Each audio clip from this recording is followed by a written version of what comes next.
Hi, I'm Chuck Quinley from the Thread Bible Podcast. This is the first of 2 episodes about the seventh day of creation, the gift of the seventh day rest. And in this episode, God will invite us to join Him as He settles into His secure state as King of the worlds He has created. And we'll learn what the Sabbath day is all about, so stay tuned. Welcome to Thread, God's Word tying together all the pieces of our lives through verse-by-verse study of the Bible. In Season 4, we're exploring the bedrock of the entire Bible, Genesis 1 through 12. The Thread Bible Podcast is brought to you by MediaLightAsia.com. Hey, click the link in the show notes and join our automated list, and we'll be able to send you a notification every time we release a new episode of Thread. You'll be the first one to get it. And we'll also send you some free resources and announcements about online courses and events from Media Light to help you keep making progress in your personal and spiritual development. And we want to have a question and response episode. We've covered a lot of ground here, so if you want to shoot us a recorded question, just email it to MediaLightAsia@gmail.com. Tell us your name, where you're from, and try to keep the question to 20 seconds or so. So thanks a lot. All right, well, this episode is day 7, the final day of creation, the Sabbath day of God's rest. And to be honest, I have never known what to do with the seventh day. The whole concept, God resting, why? Nothing tires Him out. He doesn't sleep. So why the Sabbath? I can tell in the Bible, Sabbath is a big deal. It's a big deal in the Old Testament and even in the New Testament. It's the source of the biggest battles between Jesus and the Jewish authorities. And I've known all along that I'm the one and I'm missing something, and something pretty significant. And after much research, I am just now beginning to grasp a bit more about the Sabbath, and it's beautiful. And I would love to share it with you in this episode. Now, if as a Christian you think, this has nothing to do with me, please be reminded, one of Christ's favorite ways of referring to Himself was as Lord of the Sabbath. So let's dig in. We're in chapter 2.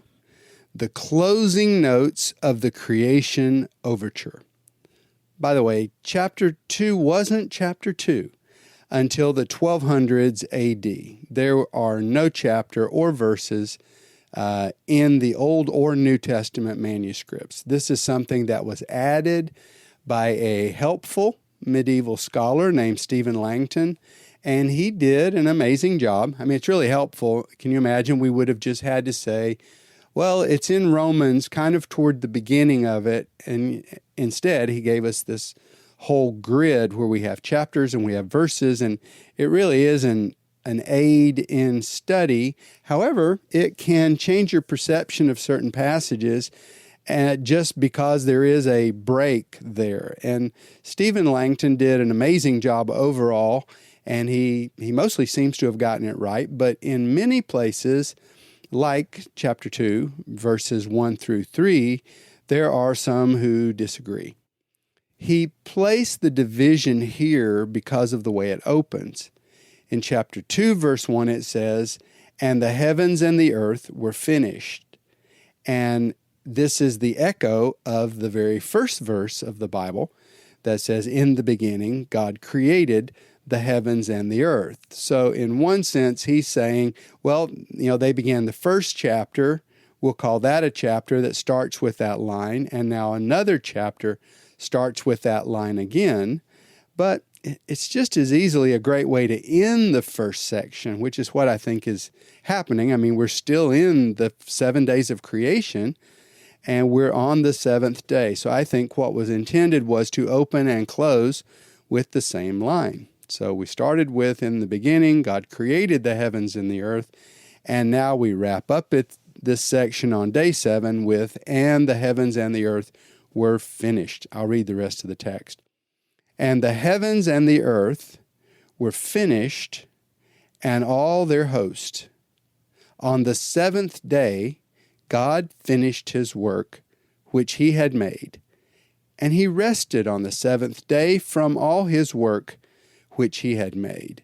And God blessed the seventh day and hallowed it, because on it he rested from all his work which God had created and made. That's chapter 2, verses 1 through 3. I realize now that I've never appreciated this section, and I've really never gotten the importance of the seventh day, simply because I am a workaholic. I am a workaholic, son of a workaholic, of a long line of Quinley workaholics, and we are born into a hard-working, blue-collar nation. But, workaholics aren't just hardworking. They're also people focused on action, and they are especially fixed on the world of things. And when I say things, I mean there are fences to build, there are fields to harvest, there are barns to raise, children to bear and train up, there are projects, there are lands that need to be tamed. There's it's a material world stuff. There are things that with human action and activity, we can make a difference in the world around us. We can build things and cause things to happen. And that's the heartbeat of a workaholic person.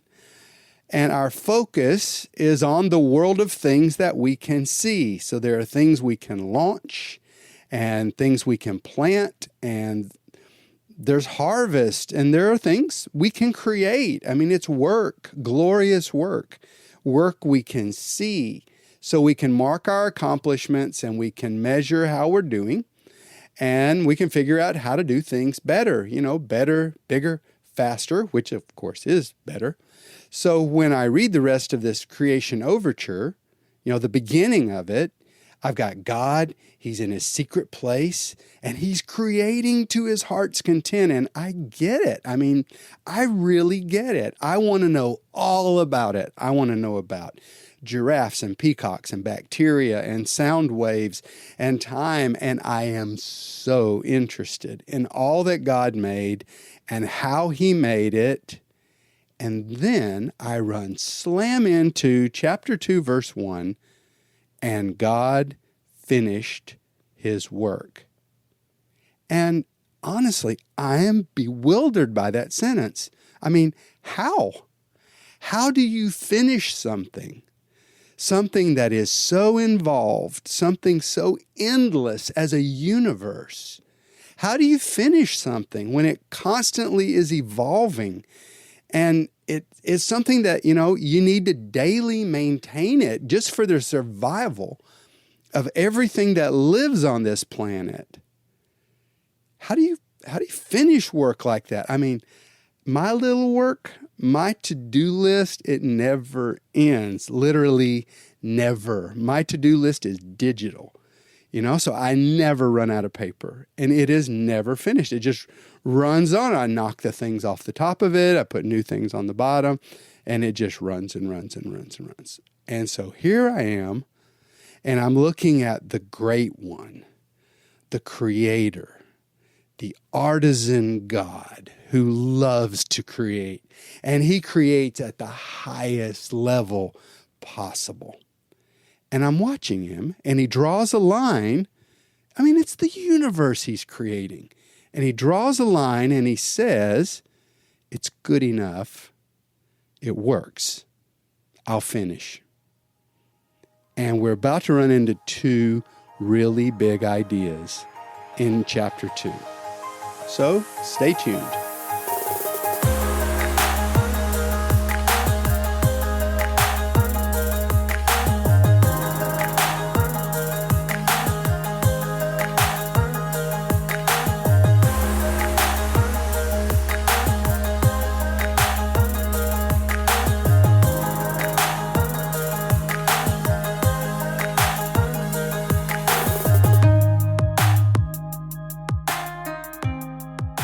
So here at the end of the creation overture, we get the story of the seventh day.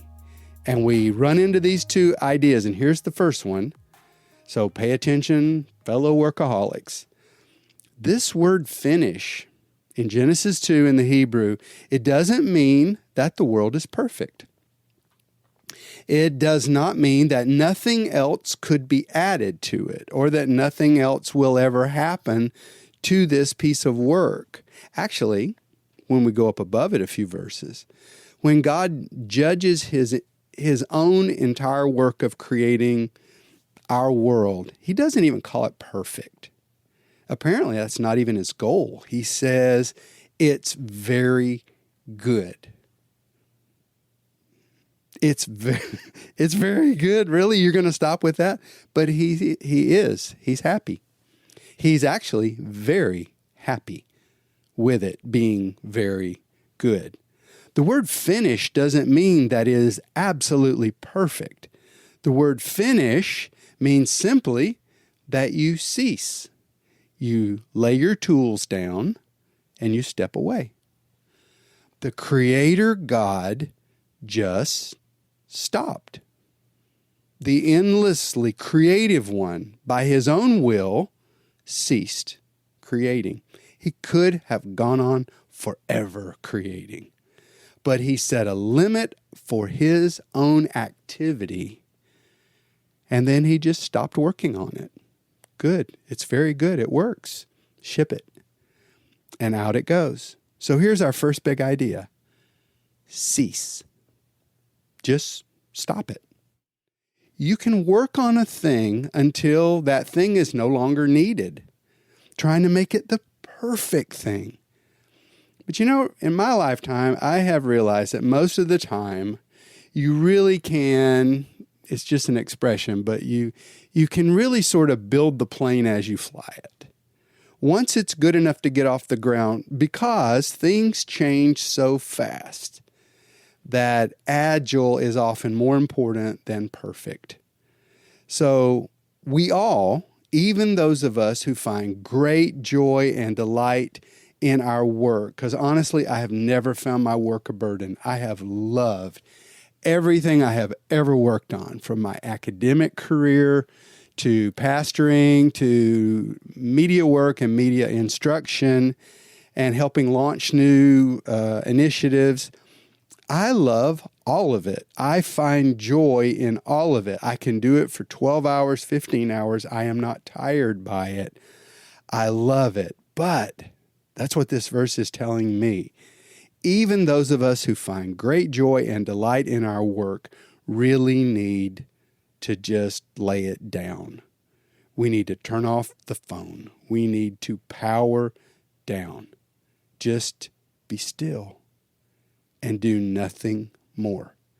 We can stop saying, I'm learning to turn off my phone. There's no learning. We just, you just push the button and it goes off. It's just off. Just act.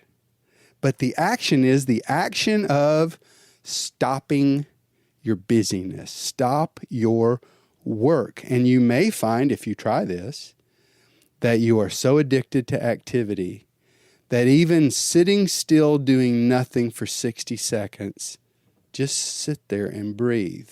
It may feel like torture. Some people say, I just can't sit still. Well, we all can.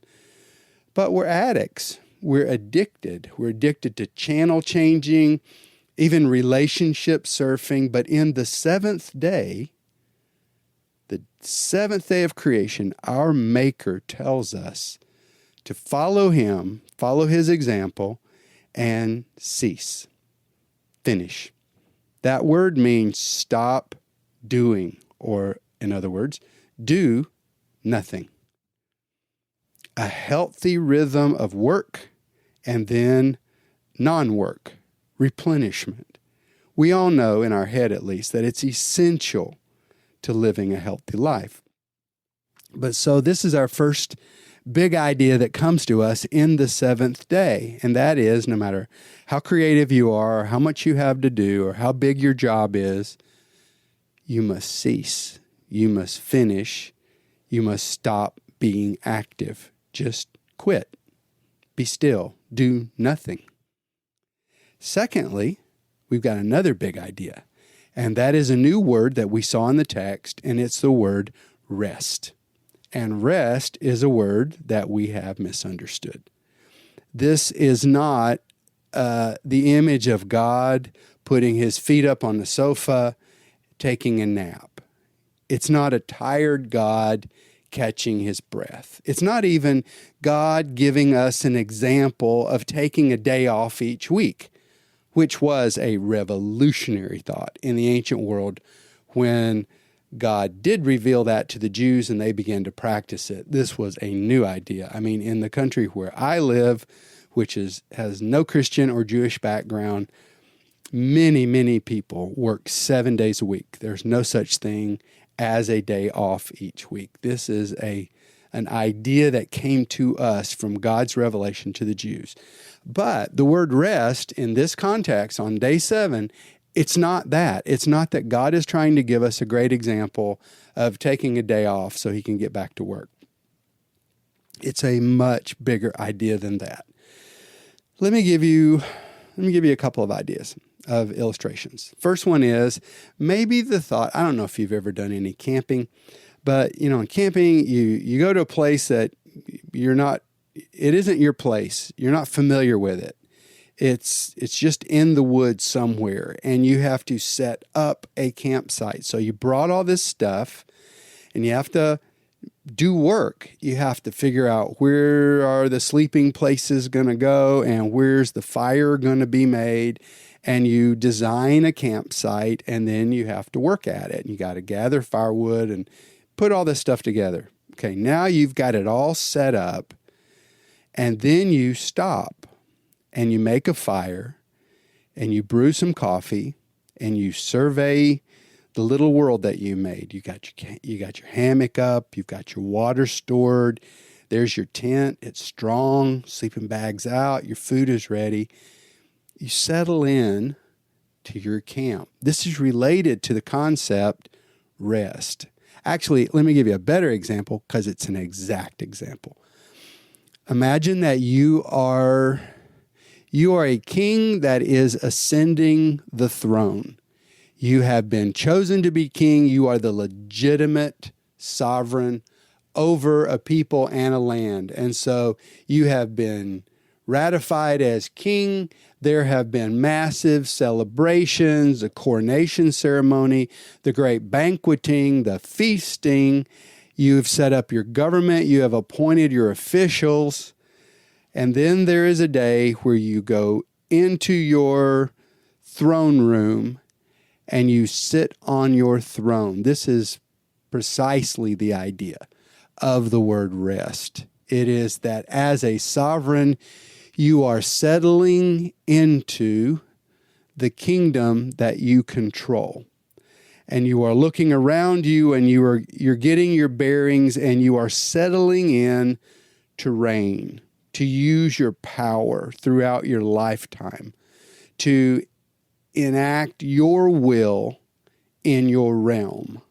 You are resting. You have ascended to your rest. And that's the concept. I heard this week that in the UK, when they have their elections and you win prime minister as your office, you have like 14 hours and you are already in number 10 Downing Street, and you set up residence and you begin your work of governing. It's amazing. To rest, the idea of resting as it's used here in Genesis, it means to settle into your reign. It's the action of getting comfortable with all the assets that you now control. And that's what God has done. He has built a universe, and he's built a world, and he has found his partner. He created his partner, Dirt Man, and he appointed Dirt Man over the celestial beings, over all the spirit world creatures who are sons of light, and they're glorious, but he didn't choose them. He chose Dirt Man, Dirt Woman, and he has breathed his breath into them, and they are alive from his spirit, and he says, you are my co-rulers. and he settles down now, getting comfortable with the assets that he controls and the span of rule that he has, and he begins to feel the control of this kingdom. And if we can live like this, you're a person who is ahead of your schedule. You'll have this centeredness because you're resting. You're on your throne. You're feeling in control. You're centered in your heart. You know who you are. You assume your place. You take your authority to yourself because your mission is going to flow from your own deepest hearts. It's your own deepest heart. It's what you truly care about.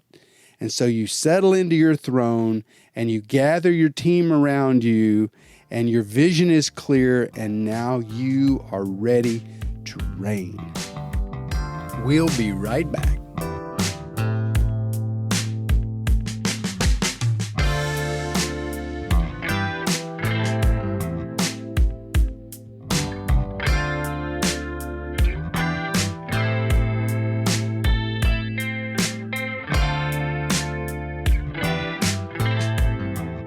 But see, here's the thing. You can't reign. You can't take your rest on your throne. You can't begin reigning in life until you cease your busy labor.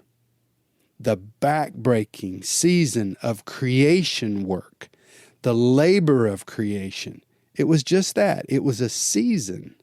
And the purpose of the season was to prepare for your reign. You know, the work of creation is such a precious time. But creation is not your darling. Creation is your tool because you are the king. And you're sitting there now ready to reign. You know, our reign, God wants us to reign in our life over the little worlds that he gives us. And our reign is not the endlessly doing of work. We're not judged like a factory worker by how many pieces we can produce in our life. That is not a natural way for a human to live. It is a soul-breaking slavery. But when you take Sabbath rest, as God is doing here, you stop working. You stop building things. And instead, you start using what you built. And that's really a good word because I've spent the last 3 years of my life unexpectedly. I thought it was going to be 1 year. And it turned into pretty close to a 3-year project to build Medialight's new campus, to oversee that, and to, get all the furnishings in place, get everything legal. Actually, this month, the road will get built that will connect our campus to the main highway, and it's finished. You know, what I don't need to do is piddle with the campus forever and just keep on with little building projects that keep me distracted constantly. Everything that we have going on now is for a purpose. Now it's time to use the campus. Now it's time to develop the ministry, take it to another level, scale it beyond where it is right now because of this great new asset that God has given us in the form of the buildings. So we have our campus, we have our land, we've got 5 acres, and we're settled into it. So now stop building things and start using what we're building, what we built. So, all this sets me up to be ready for the big lessons about the Sabbath that I never got before. Because, as I said, I was in love with the accomplishments of God. I love to read about the works, that's the plural, these are the projects. The works of God add up to his capital W, the work of God, the body of work. I hope when I'm gone that I can leave behind a body of work. And some of that will be this podcast, some of it will be books, some of that will be trainings of different kinds that I've packaged that other people can use. And others of it are organizations that I helped to build. So as I look back, I'm going to evaluate partially my life on my work and on my works that create your life's work. So I'm looking at what God has done, And I'm just amazed at it. I'm in love with it. And that's why I never got to see before that day 7 is not, a blown day. It's not a vacation day so God can get rested up and then get back to work, which is the thing that matters the most to a workaholic.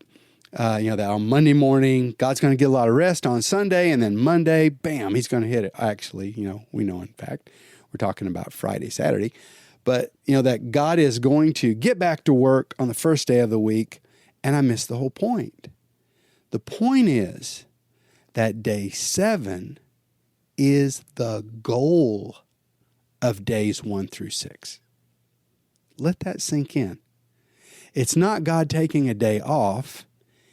Day 7 is the goal of days 1 through 6. It is the life God is living right now. And it is the life God invites us into. Because there are 2 ways of living as a human, and one of those is striving. You are always working. You are working to be affirmed. You are working for the approval of God. You are working for the approval of others. You are working, just for the sense of affirmation that it gives you. You're working on your body. You're working on your appearance. You're trying to succeed, and it's just this treadmill of work. And to understand that God is done with that. He is now using the things he made, and he has settled into his throne, and he is reigning. He is using the assets to accomplish his will, and he invites us to join him on the throne and to live a life with him in submission, in his rest. That God has placed beside his big throne another throne, and it's for humans. That some people do not understand submission to God. For them, because they're rebels in their heart, and because they have bought into what we're going to see happening in chapters 2 and 3, where humans rebel against this God, they do not understand what submission to this God is all about. Because he has done the work. He has defeated the darkness. He has brought order to tohu vabohu that wants to destroy and pull everything to pieces and flatten every accomplishment and turn it into nothingness. And this God has risen up and made war against those forces, and he has exerted his energy, and he has built this world pregnant with opportunity, full of abundance, seed on the ground, fruit trees, animal life everywhere, resources, boundless resources. And he has looked at us, and he has put a crown on our head, and he has said, "Rule with me." And all we have to do is line up with him, because only he knows good from evil. Only he knows right from wrong. He has the vision for this planet. He built this planet. He loves this planet. And all we have to do is get in line with him, love what he loves, hate what he hates, and we get to live in the Sabbath. We get to rest. We don't have to strive. We don't have to earn his approval. We don't have to live under the obligations of a law and a legalistic mindset and worrying how others perceive us and always trying to rise above, like in a competitive world system against others. But we can just rest in him. It's glorious. Now some of these episodes of Thread, they take me weeks to create. I mean, I know I made an outline of where each lesson is supposed to go, but sometimes I don't feel in my heart that it is really settled into me yet, so I just won't record it until I feel it drop down inside and I really feel like I know the truth of this passage. It's in my own heart, and I want it to be like that before I share it with you.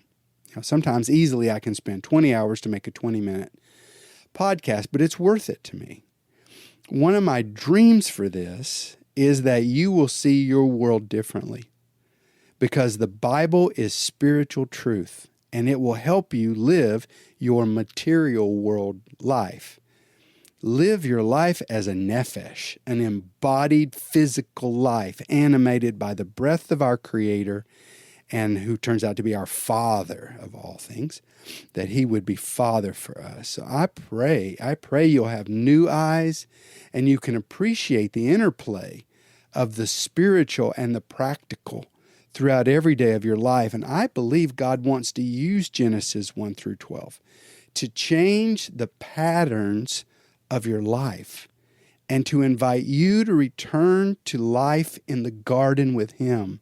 The kind of life, the kind of human life that God envisioned. This is the kingdom of God, and it's here, and it's for you, and it's for me. Hey, don't forget to check out MedialightAsia.com/summer to learn more about our summer media camp. Expect God to use you today because you are the light of the world.